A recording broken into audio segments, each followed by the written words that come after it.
नमस्कार, आप देख रहे हैं पीडीएफ न्यूज की क्राइम सीरीज खलनायक, जिसमें हम आपको सुनाते हैं अपराध और अपराधियों की कहानी। तो आज एक बार फिर से हम उज्जैन के कुख्यात गैंगस्टर दुर्लभ कश्यप की कहानी बताने जा रहे हैं, क्योंकि आज दुर्लभ कश्यप की दूसरी बरसी है और आज से ठीक 2 साल पहले 7 सितंबर 2020 को उज्जैन के हिल्लावाड़ी इलाके में चाकुओं से गोदकर उस गैंगस्टर की हत्या कर दी गई थी। तो दुर्लभ कश्यप की दूसरी बरसी पर आज हम आपको बताएंगे कि दुर्लभ कश्यप की गैंग आज कहां है, वो कितनी बदली और दुर्लभ कश्यप गैंग के सभी मेंबर, सभी बदमाश कहां पर हैं। सारी बातें आपको विस्तार से बताएंगे। साथ ही आपको यह भी बताएंगे कि दुर्लभ कश्यप की दूसरी बरसी पर क्या हुआ और दुर्लभ कश्यप के हत्यारे दुर्लभ कश्यप की दूसरी बरसी को लेकर क्या कुछ कह रहे हैं। तो बने रहिएगा इस वीडियो के अंत तक। वीडियो को शुरू करें उससे पहले आपसे बता दें कि हम किसी भी तरह के अपराध को या फिर अपराधियों को समर्थन या बढ़ावा नहीं देते। हमारा उद्देश्य होता है कि इन गैंगस्टरों के बारे में, इन अपराधियों के बारे में जानकर लोग जागरूक हो सकें। तो आइए इस वीडियो की शुरुआत करते हैं। पिछले 2 सालों से ये तस्वीर आपने कहीं ना कहीं सोशल मीडिया के किसी न किसी प्लेटफॉर्म पे तो जरूर देखी होगी। इसका नाम था दुर्लभ कश्यप। यह उज्जैन का एक कुख्यात गैंगस्टर था और ये चर्चा में इसलिए रहता था क्योंकि इसकी उम्र बहुत कम थी, इसका ड्रेस कोड बहुत अलग था, इसके गैंग के मेंबर अलग थे। यानी कि जितनी कम उम्र का ये था उतनी ही कम उम्र के इसके गैंग के मेंबर थे। और उससे भी अलग बात यह है कि दुर्लभ कश्यप को देखकर लोग बहुत ज्यादा प्रभावित भी हो रहे थे, जो कहीं ना कहीं बहुत ज्यादा गलत है। दुर्लभ कश्यप की मौत को आज पूरे 2 साल हो चुके हैं। दुर्लभ कश्यप की दूसरी बरसी पर उसके करीबियों ने उसकी आत्मा की शांति के लिए पूजा पाठ किया।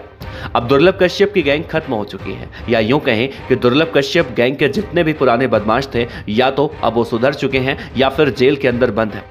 वैसे तो दुर्लभ कश्यप की मौत के बाद उसके गैंग के कई बदमाशों के नाम चर्चा में आए, जिसके ऊपर हम वीडियो बना चुके हैं। डिस्क्रिप्शन में हम आपको लिंक दे देंगे, चाहेंगे तो आप वहां पर भी जाकर देख सकते हैं।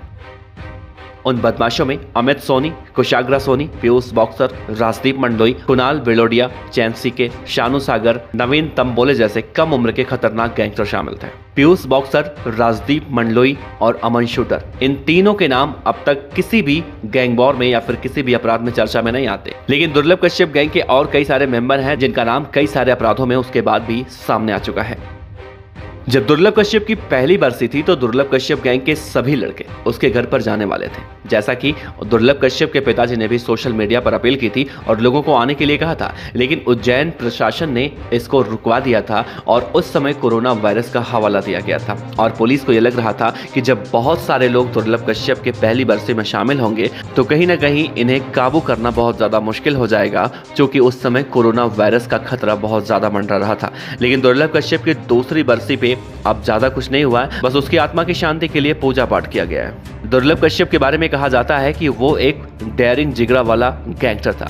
उसकी उम्र भले ही कम थी, लेकिन उसके इरादे बहुत ज्यादा खतरनाक थे। वो किसी से डरता नहीं था, किसी से समझौता भी नहीं करता था और यही सारी बातें सोशल मीडिया पर उसे लेकर लोगों को बहुत ज्यादा अट्रैक्ट करती हैं। दुर्लभ कश्यप के दूसरी बरसी की जब बात हो रही है तो उसके हत्यारों का जिक्र करना भी यहाँ पर बहुत ज्यादा जरूरी है। दुर्लभ कश्यप के हत्यारे शहनवाज, शादाब, रमीज, भोरा, वो चाय वाला, ये सभी लोग फिलहाल जेल से बाहर आ चुके हैं।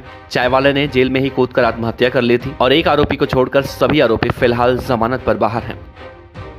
दुर्लभ कश्यप के हत्यारों में अगर सबसे ज्यादा किसी का नाम सामने आता है तो शहनवाज का। कहा जाता है कि दुर्लभ कश्यप ने सबसे पहले शहनवाज को ही गोली मारी थी, जिसके बाद शहनवाज के भाई ने अपने साथियों के साथ दुर्लभ कश्यप के चाकुओं से गोद कर हत्या कर दी थी। लेकिन आज के मौजूदा वक्त में शहनवाज भी सुधर चुका है। उसे भी दुर्लभ कश्यप के साथ जो कुछ भी हुआ उसका बहुत ज्यादा पछतावा है और सोशल मीडिया पर भी कई बार शहनवाज ने यह बताने की कोशिश की है, लेकिन दुर्लभ कश्यप और शहनवाज गैंग में जो सोशल मीडिया पर लगातार वर्चस्व देखने को मिलता था वो अब खत्म हो चुका है। दुर्लभ कश्यप के बारे में कहा जाता है कि वो एक रॉयल फैमिली से बिलोंग करता था। रॉयल फैमिली कह लीजिए या फिर अपर मध्यम वर्गीय कह लीजिए। दुर्लभ कश्यप के पिता जहां एक बिजनेसमैन थे तो उसकी माता एक प्रोफेसर थी। दुर्लभ कश्यप अपने घर का एक लौता चिराग था, लेकिन गलत संगत में पड़ने की वजह से वो गैंगस्टर बन गया। अगर आज दुर्लभ कश्यप जिंदा होता तो उसकी उम्र 22 साल की हो चुकी होती और उसकी मां जिंदा होती। दुर्लभ कश्यप गैंग के ये तीनों ऐसे मेंबर हैं जिनका दुर्लभ कश्यप की मौत के बाद किसी भी अपराध में किसी तरह का नाम सामने नहीं आया। राजदीप मंडलोई के बारे में कहा जाता है कि राजदीप मंडलोई उज्जैन छोड़कर कहीं बाहर रहता है और वो अपना व्यवसाय करके अपना जीवन गुजर बसर कर रहा है। अमन शूटर के बारे में ठीक ऐसे ही कहा जाता है। पीयूष बॉक्सर के बारे में कुछ जानकारी ज्यादा नहीं है, लेकिन कहा जाता है कि पीयूष बॉक्सर भी अब अपराध से तौबा कर चुका है और वो भी एक अच्छी जिंदगी गुजर बसर करने की कोशिश कर रहा है। दुर्लभ कश्यप की दूसरी बरसी पर हम तो यही प्रार्थना करेंगे कि दुर्लभ दुर्लभ कश्यप की आत्मा को शांति मिले और ऐसे लोगों से भी अपील करेंगे जो दुर्लभ कश्यप को देखकर कहीं ना कहीं बहुत ज्यादा प्रभावित होते हैं और रास्ता भटक जाते हैं। उनसे भी हम यही कहना चाहेंगे कि जुर्म की दुनिया में उम्र बहुत छोटी होती है, इसीलिए इस दुनिया में आने की कोशिश न करें, अच्छे रास्ते पर चलें, अपने माँ बाप घर वालों का कहना माने। ऐसे उम्मीद के साथ आप अपना ख्याल रखिए और दुर्लभ कश्यप की आत्मा की शांति के लिए तो प्रार्थना जरूर कीजिए और ये भी प्रार्थना कीजिए कि दुर्लभ कश्यप जैसा कोई भी ना बने। आपका बहुत बहुत शुक्रिया।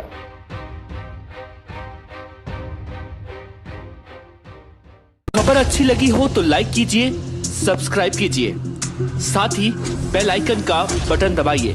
PDF न्यूज की खबरें सबसे पहले देखने के लिए।